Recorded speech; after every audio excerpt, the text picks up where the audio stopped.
So this is easily my favourite fight in Dark Souls 3.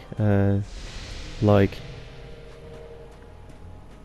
overall, I think not just DLC. I think overall, this is like I really didn't find Artorias to be very tough in Dark Souls 1, but I loved fighting him. I thought it was a really well designed fight.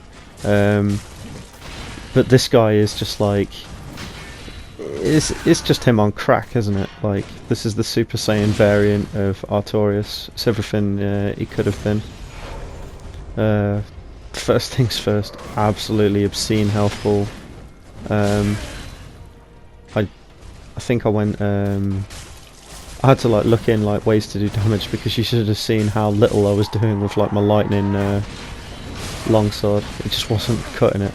Up until this point, I've managed to get through every encounter like with real basic weapons, and I've never had to play to an enemy's weakness, but I just couldn't do enough damage. And then when looking into it, like the soul level 1 no hit runs guys are just like, they all use poison imbues, so I'm just like, okay, that seems to do an obscene amount of damage. And yeah, I just put that on my dark sword, and yeah, it did do an obscene amount of damage. Managed to get a few style points at R2's in with a dark sword. A little bit twirly. Looks very nice with the Onion Knight armor. Wore that for memes. Shout out to Dave Wayne, pioneer of this armor. I found there wasn't a great deal of time to buff in this fight, which is probably one of the greatest weaknesses of my build. Deep protection, pretty quick buff. Sacred Oath is the one that I always felt was a little bit risky. I got lucky there. He didn't start off with a ranged attack, even though he's got quite a few. But the main thing is I got to make sure this poison buff goes on, especially when he's no longer poisoned. And I don't always have windows to do that, so sometimes I found it was better to just put it on if I had an opportunity to do so. Did find this phase at first was a little bit terrifying, because you're just like, what the cloak is doing is very off-putting, because it can still hurt you, but it's not that bad.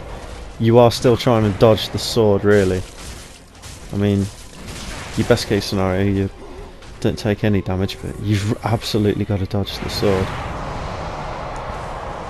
This at first was real aids, but yeah, practice makes perfect. You do just eventually like dodge some of this, but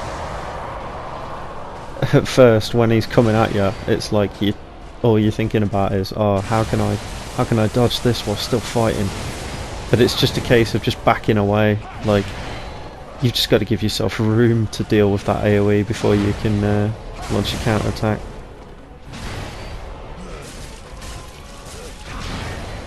I was surprised actually how much, like, I mean, this I won't say that this armor gave me like an immense amount of protection, but I realised that if I grab this shield, which has the regenerating effect on it, add it with the regenerating ring, I've got like a little trickle of health constantly coming in. But it's not game changing, honestly.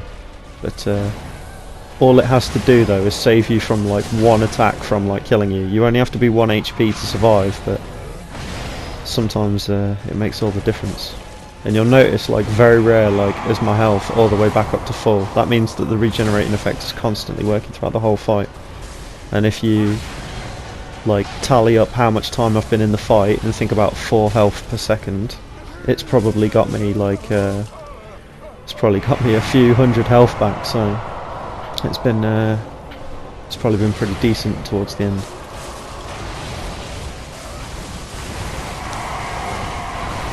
I was constantly wary of that lightning, but I've never actually been hit by it. I don't know how bad it actually is, but I assume it's not good. Yeah, really had a lot of fun with this fight. There's a couple of cliffs towards the back end of the boss room, and at first I was trying a lot of stuff with like a crossbow, trying to shoot him, trying to get through the first phase unscathed. But it was such a waste of time. It was just so much easier to just get good. And after you realise with that jump attack where he stabs into the ground, you could get a lot of damage cheap off that. It really wasn't that bad.